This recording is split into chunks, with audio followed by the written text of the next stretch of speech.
Bonjour à toutes et à tous. Merci de nous rejoindre pour cette émission L'Info en live qui est consacrée aux négociations sur les mesures salariales de branche dans les IEG qui vont démarrer aujourd'hui. Avant de démarrer, on tenait à vous remercier d'être nombreux à regarder cette émission en direct ou en podcast. Et donc, on vous rappelle que vous pouvez retrouver l'émission sur le site de la FNEMEFO. Donc, vous pouvez également contacter vos interlocuteurs FO de proximité si vous souhaitez voir des sujets abordés pendant cette émission pour les prochaines sessions de l'émission. Alors, nous, on cherche à améliorer nos émissions, mais on cherche surtout à améliorer les mesures salariales de branche. Et donc, on a des suggestions à faire aux employeurs. On va en discuter donc avec Alain André, qui est le secrétaire général de la Fédération FO Énergie et Mines, que j'ai le plaisir de recevoir aujourd'hui. Voilà, donc comme d'habitude, vous nous avez fait parvenir un certain nombre de questions avant l'émission. Donc, on a construit l'émission sur la base de ces questions. Et puis, à la fin de l'émission, on en prendra éventuellement d'autres s'il en arrive pendant l'émission. Alors, donc, Alain, on va démarrer tout de suite sur le sujet. Alors, est-ce que tu peux nous dire exactement en quoi consistent ces négociations et le calendrier des négos? Tout à fait, Isabelle. Bonjour à toi, bonjour à toutes et tous. Et je me joins à toi pour remercier celles et ceux qui nous font le plaisir de suivre cette petite émission qu'on fait, qui a vocation effectivement à démystifier un peu tous les sujets qui sont ceux de la négociation de branche et en fait toutes les grandes questions qui se posent à la fédération. Alors la négociation qui démarre cet après-midi, en fait, elle est éminemment statutaire puisqu'elle est rattachée à l'article 9 du statut, lequel article 9 prévoit que tous les ans, le SNB fait l'objet d'une discussion, négociation, normalement c'est négociation, pour sa réévaluation et associé à cette réévaluation du SNB. Donc salaire national de base. Salaire national de base, pardon, qui est le dénominateur commun entre tous les salaires des agents des industries électriques et gazières. En parallèle à le sujet numéro 2 dans cette négo annuelle, c'est donc la fixation, là aussi, si possible par voie d'accord, du taux plancher des avancements individuels au choix, les AIC, alors qui peuvent porter des noms un peu différents selon les entreprises, mais le NR au choix, dans le langage commun. Donc on fixe les taux planchers à la branche, ces taux planchers permettant de démarrer les négociations ensuite en entreprise pour finalement donner les niveaux d'AIC définitifs. Sachant donc que pour la partie SNB, donc le salaire national de base, le seul endroit de négociation du salaire national de base, c'est donc la branche, puisque encore une fois, c'est un salaire national. Le B pourrait être de branche en réalité.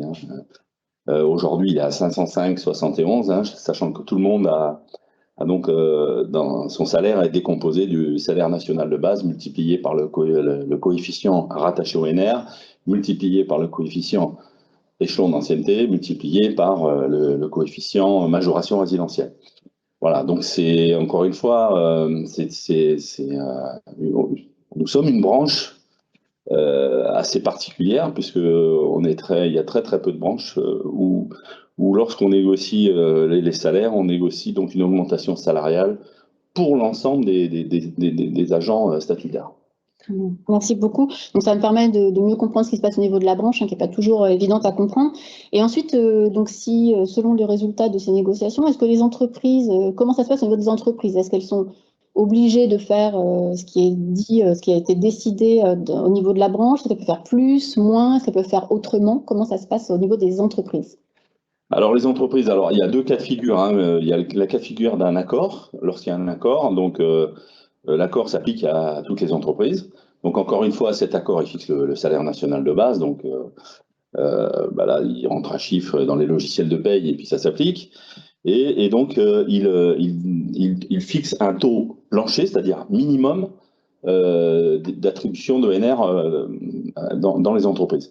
Donc effectivement, les marges de manœuvre au niveau entreprise, c'est de faire évoluer ce taux de NR, ces attributions de NR, de manière, alors si on est, selon nous, de manière à répondre aux atteintes d'objectifs qui ont été fixés aux agents, puisque en théorie, un NR d'avancement au choix, c'est pas un NR à l'ancienneté, c'est pas un NR pour autre chose, c'est un NR, on t'a donné des objectifs, tu as rempli tes objectifs, tu as atteint tes objectifs, Donc tu déclenches le droit à avoir un ANR. Donc c'est à partir de normalement d'expression de la demande, les entreprises ont la possibilité donc de passer d'un taux plancher à un taux cible repère pour chacune des entreprises.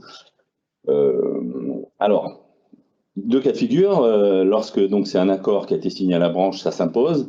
Lorsque c'est une DUE, déclaration unique, décision unique de l'employeur, c'est là aussi ça devient plus ou moins facultatif. Et sachant dans les entreprises aussi, il peut ne pas y avoir accord, et là aussi ça peut donner lieu à une DUE. Alors c'est un peu le schéma de ces allez, on va dire, ces 10 dernières années, où parce que les employeurs donnent des repères d'évolution du salaire national de base très faibles, et en tout cas largement en dessous de l'inflation, hein. Les chiffres inflation sur la période 2009-2021, on voit que en fait, on a pris un retard de 7% sur l'évolution du salaire national de base, hein. Concrètement, ça veut dire quoi? Ça veut dire que le pouvoir d'achat des électriciens et gaziers, au regard de l'inflation officielle, hors tabac, moi je ne fume pas, mais au regard de cette inflation officielle, il y a une érosion de 7%. Donc c'est ce qui fait que on a eu beaucoup de mal à la branche à trouver des accords, et en entreprise, ça se répercute, parce que souvent les taux d'avancement aussi sont plutôt à minima, sachant que dans certaines entreprises, la discussion porte aussi sur ce qu'on appelle les NR mobilité, sur un certain nombre d'autres NR qui normalement ne rentrent pas dans l'assiette. L'objet des employeurs étant, lui, de contraindre l'évolution de sa masse salariale à un chiffre préfixé à l'avance. Donc, c'est une négociation très contrainte par les directeurs financiers, hein, soyons clairs, c'est plus le directeur financier que le DRH qui pilote la négociation, et qui, en tout cas, en donne les repères, ce qui rend difficile ces dernières années à trouver un accord signable à la fois à la branche et dans les entreprises. Et donc, tous ces échecs, tu les expliques donc par ces contraintes. Est-ce qu'il y a d'autres raisons à tous ces échecs de négociation au niveau de la branche et au niveau des entreprises, et tous ces DUE au niveau des entreprises? L'échec, c'est que pour qu'il y ait une négociation, il faut qu'il y ait du grain à moudre, hein, pour reprendre une expression qui est chère à l'organisation. La sensation qu'on a, c'est que à la branche, on est face à des négociateurs, donc les représentants des employeurs, donc les syndicats d'employeurs, l'Union française de l'électricité pour les électriciens et l'UNEMIG pour les gaziers. On est face à des négociateurs qui ont peu de marge de manœuvre en réalité, encore une fois, parce que ils rentrent dans la négociation de branche en faisant un benchmark, donc une intercomparaison avec ce que prévoient les autres entreprises. Et on voit bien que donc les autres entreprises, les adhérents du MEDEF, on va faire simple, s'ils prévoient d'eux, nos négociateurs arrivent avec un mandat qui leur donne, il faut qu'ils additionnent donc l'ensemble des éléments qui font évoluer la masse salariale, c'est-à-dire l'évolution du SNB, l'évolution donc en NR. Ils intègrent depuis quelques années aussi le GVT positif, notamment à travers les échelons d'ancienneté. Tous les ans, ils comptent 0,6. Hein, la grille d'ancienneté fait que mécaniquement, ça fait évoluer de 0,6 la masse salariale. Parce que les salariés vieillissent. Parce qu'on passe de l'échelon 4 à l'échelon 12. Effectivement, on prend de l'ancienneté. Donc, en général, c'est signe qu'on ne rajeunit pas. Et donc, cette automaticité génère un 0,6. Alors, ce qu'il ne nous donne pas, par contre, c'est ce qu'on appelle le GVT négatif. Le GVT négatif étant, je pars à la retraite à l'ancienneté 12, je suis remplacé, admettons, par un salarié même à NR équivalent.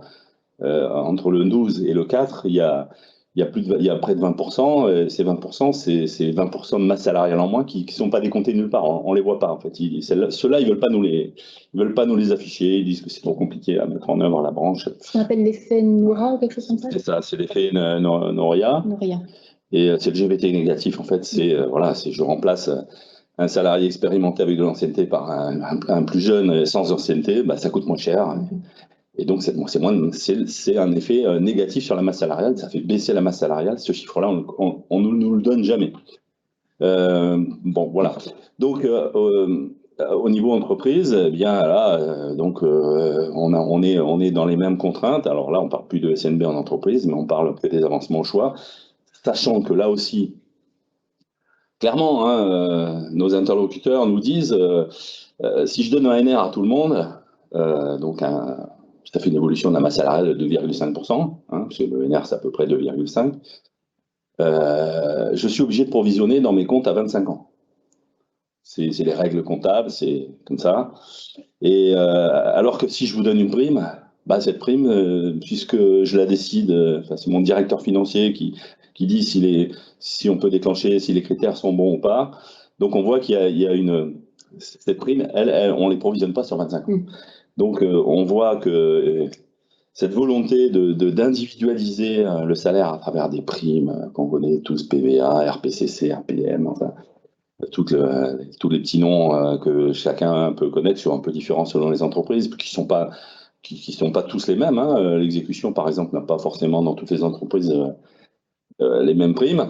Et donc, on voit bien cette tentation de plutôt diminuer le SNB, ou en tout cas le mettre à ras des pâquerettes, même en dessous des pâquerettes, et limiter les AIC, les avancements au choix, et puis dans le même temps, bon an, mal an, un peu plus d'intéressement, un peu plus de primes, sur des critères qui sont encore une fois essentiellement financiers. Très bien. Et du coup, qu'est-ce qu'il faudrait pour que FO signe un accord de branche cette année?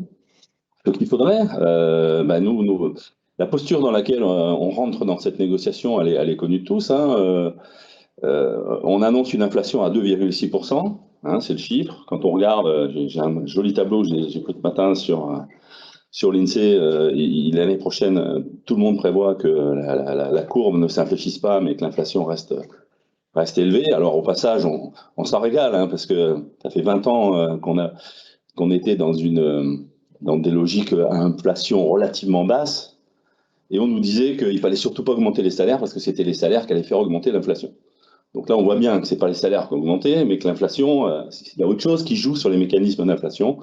Donc c'est bien une raison de plus pour nous de dire que le salaire, c'est pas l'ennemi de l'économie, bien au contraire, c'est une autre façon de voir l'économie. C'est en opposition à la théorie du ruissellement, vous savez, c'est celle qui est très à la mode de dire je donne l'argent à ceux qui en ont déjà plein de manière à ce que ça ruisselle sur l'ensemble, sur le reste de la société. Nous, à cette théorie élitiste, on oppose celle modélisée par Keynes, qui est celle de dire donnons du pouvoir d'achat, rendons le pouvoir d'achat aux salariés, qui eux, bêtement, vont au supermarché, vont au restaurant, vont au cinéma, et font tourner l'économie d'une manière un peu plus certaine que dans cette théorie du ruissellement. Donc pour que ça marche bien, il faudrait à minima couvrir l'inflation. Le minima du minima, c'est de se mettre au niveau de l'évolution du SMIC. Le SMIC au 1er octobre a pris 2,2%. 2,2%, ça porte le SMIC à 1589,47. Si on regarde le niveau d'entrée qui déjà artificiellement a été monté pour échapper justement à la référence MIG, le NR40 échelon 4, il est aujourd'hui à 1,3% au-dessus du SMIC, soit un 1240,06 net. C'est le niveau d'entrée de salaire dans les IEG. Pour un NR80, on est à 1447. On est à 18% au-dessus du SMIC. NR80, il y a un certain nombre d'agents d'exécution qui sont très loin du NR80. Et pour le NR100, on est à peine à 30% au-dessus du SMIC, avec un 1582 net. Bon. Donc on voit bien que si on n'a pas ce rattrapage, le NR40, le niveau d'entrée dans les IEG, c'est le SMIC. C'est à peine le SMIC. Donc pour nous, c'est pas acceptable. D'ailleurs, il me semble qu'il y a des règles qui font que les conventions collectives, elles doivent avoir le bas de grille est supérieur au SMIC. Donc si on regarde nous, notre grille, c'est pas le cas, puisqu'on est obligé artificiellement d'embaucher sur l'échelon 4. Donc à minima, c'est d'avoir un SNB qui compense l'inflation, de manière, encore une fois, à ce que tout le monde ne soit pas rattrapé par le SMIC. Et d'écraser la grille. Donc, parce que dans notre raisonnement à nous aussi, le SNB, on le sait bien, tout le monde n'aura pas d'avancement au choix cette année.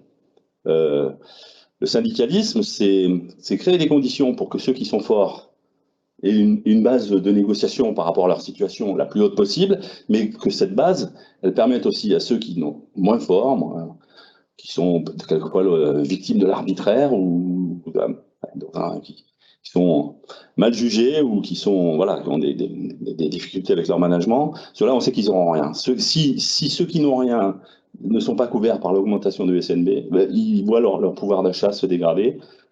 Et donc pour nous, c'est pas acceptable. Enfin, le syndicalisme, c'est s'assurer que les plus faibles, les moins forts, les moins avantagés, et à minima un maintien du pouvoir d'achat. Donc sur la question du SNB, on en est là. Et après sur les avancements individuels au choix, donc comment on peut voir les choses? Il faudrait que le monde s'inverse. Au lieu de partir du directeur financier qui fixe une enveloppe, il faudrait que ça parte des managers de première ligne qui ont fixé, moi j'ai un groupe de 10 agents, sur les 10 j'ai fixé des objectifs, il y en a 5 qui ont atteint les objectifs. Si le monde était parfait, il faudrait qu'on compile donc le nombre de ces agents qui ont atteint les objectifs et qui ont le droit à un avancement au choix, parce que c'est le deal normalement, hein. Tu as des objectifs, tu as un avancement. Et donc, il faudrait qu'on compile tout ça et puis faire remonter ça au directeur financier et puis dire voilà, on a besoin de 10 000, 20 000, 30 000, 50 000 NR. C'est le résultat du travail accompli, enfin, des efforts faits. Or, aujourd'hui, on voit bien que ce n'est pas le cas. On voit que c'est l'inverse, encore une fois, c'est le directeur financier qui fixe. Et les managers sont les premiers sous contrainte.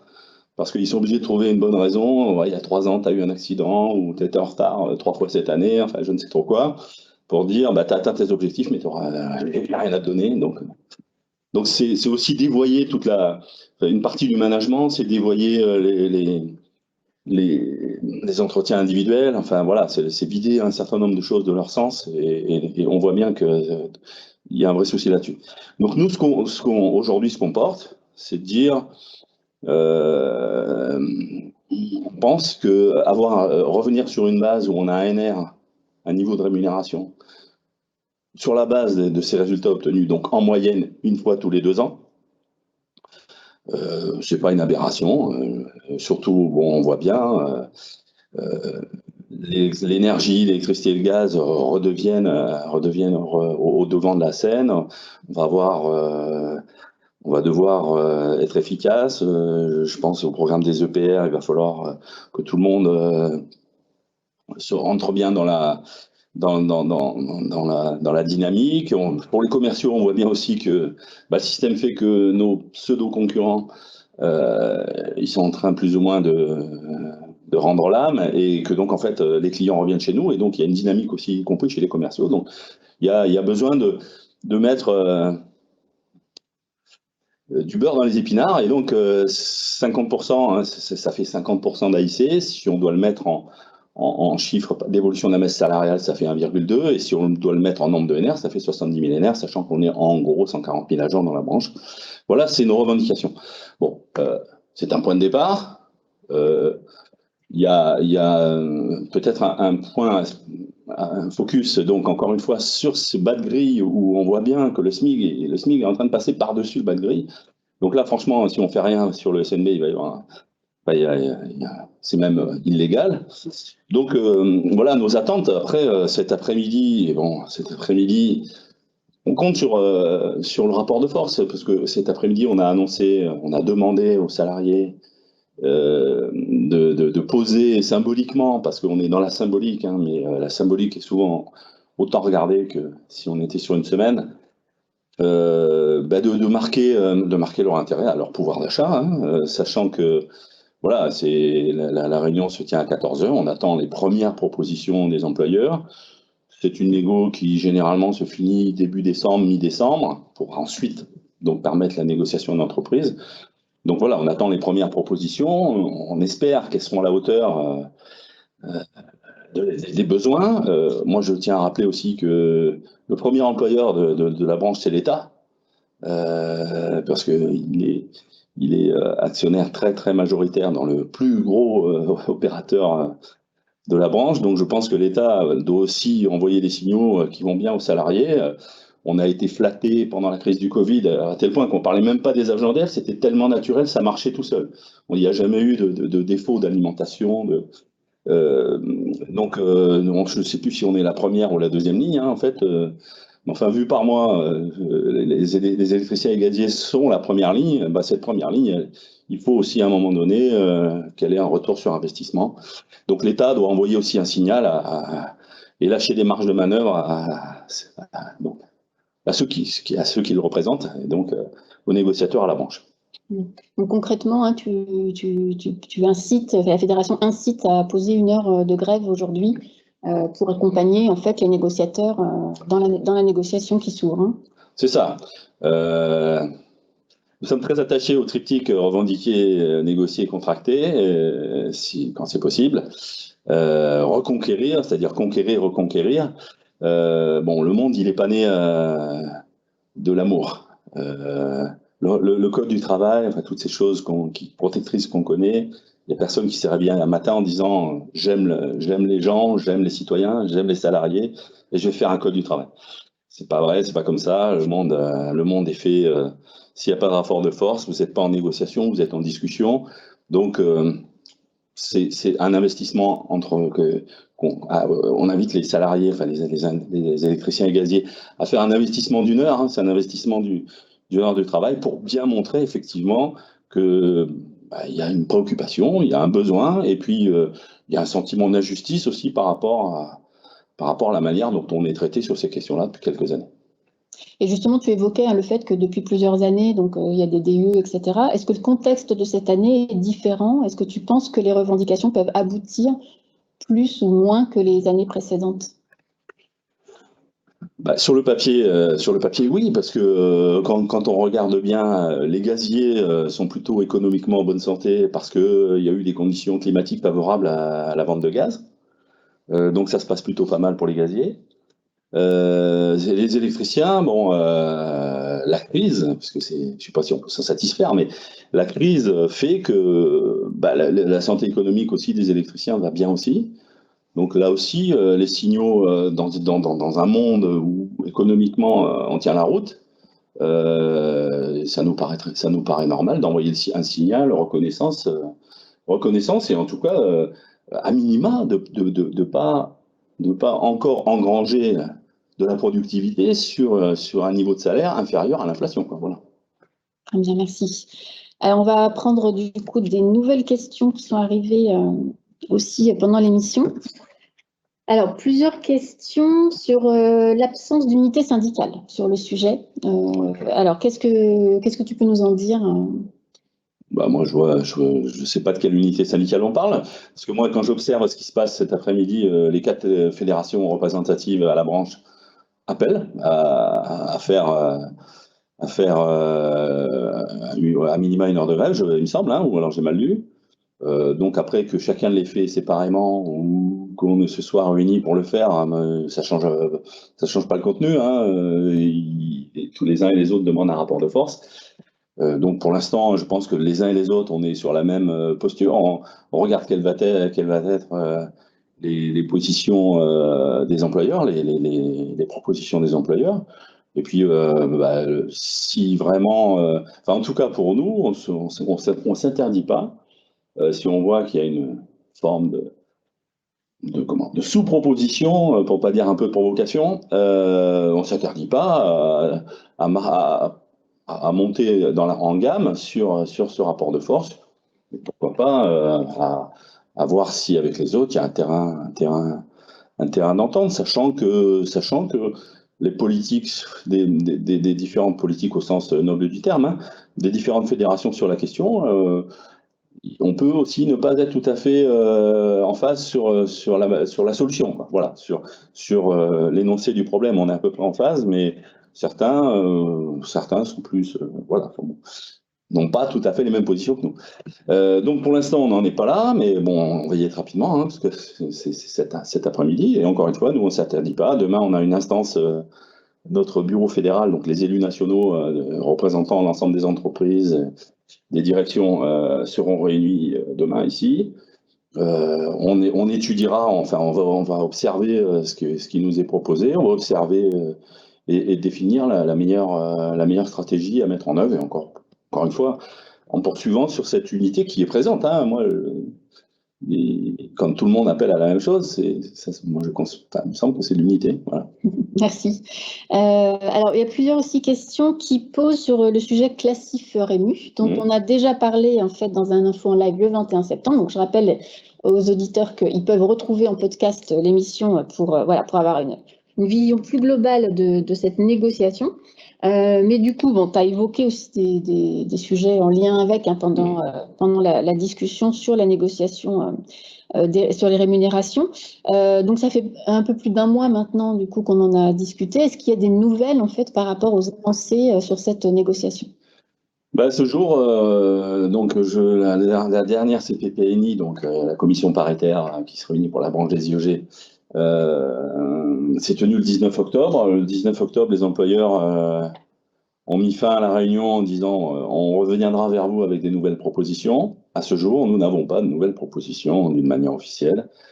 On a le sentiment, et on voit bien, avec les contacts qu'on a, qui vont certainement lier les deux négociations, parce que je crois qu'on avait évoqué si on met fin à cette distorsion de la grille avec le NR40, échelon 4, donc ça voudrait dire qu'il faudrait démarrer tout le monde à NR1, NR10 ou je ne sais pas quoi, ou coefficient 1, parce que peu importe le flacon, coefficient échelon, il faudrait que ça soit tout le bas de grille, et si le bas de grille il est plus que le SMIC, ce que je viens de voir, il y a à peine 1% maintenant, donc on voit bien qu'il y aura des effets de grille, c'est-à-dire un décalage positif de la grille qui fait que chacun verra son salaire évoluer mécaniquement. Donc, on attend ces propositions-là. On voit bien que ça va être la stratégie des employeurs, c'est un petit peu d'avancer en parallèle sur les deux questions, de manière à ce qu'on ait une vision globale de l'évolution globale au titre de 2021 et de ces deux dossiers. Mais encore une fois, pour l'instant, on est un petit peu dans le mar de café, quoi.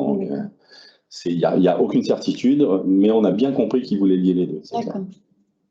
Alors, question qui devient rituelle dans l'émission maintenant, est-ce que tu es optimiste ou pessimiste sur le résultat de la négociation, donc sur les rémunérations salariales? Ni optimiste ni pessimiste, combatif. Je pense que l'optimisme, ça peut être une bonne idée, mais si on est au bord de la falaise et qu'on fait un pas par optimisme, on peut se retrouver dans le vide. Le pessimisme, c'est souvent un sentiment négatif qui effectivement limite les résultats. Non, voilà, pour nous, on est combatif, on est lucide. Je crois qu'il faut être lucide sur ces questions-là. On est en train de parler, encore une fois, les niveaux. Rentrer dans les IEG à 1240 euros, c'est pas le monde merveilleux qu'on aimerait nous vendre. Le NR80, encore une fois, il y a beaucoup on se bat même dans certaines entreprises, certaines directions d'entreprise, pour que les gens qui partent à la retraite ne partent pas en dessous du NR80. Le NR80, c'est 1447 euros. Donc, encore une fois, on n'est pas, on est lucide, on est combatif. On sait que c'est pas nous tout seul dans ce bâtiment de cette fédération qu'on va y arriver, qu'on a besoin de construire un rapport de force. Et je pense que dans l'optimisme et la combativité, je pense que si tout le monde s'inscrit dans cette logique-là, on devra au moins réclamer notre dû et en avoir, et si possible, en obtenir une partie, la plus grande possible. Merci beaucoup Alain. Donc on souhaite bon courage aux négociateurs dès cet après-midi pour cette négociation. Donc merci beaucoup d'avoir répondu aux questions sur ce nouvel info en live. Merci à tous d'avoir répondu présent en direct pour l'émission. Et bien sûr, vous pouvez la retrouver en podcast bientôt sur le site de la fédération, donc de la FNEMFO. Donc d'ici là, on va continuer tous ensemble à agir et à ne pas subir, pour reprendre la phrase de FO. Et à très bientôt à tous pour un nouvel info en live. Au revoir.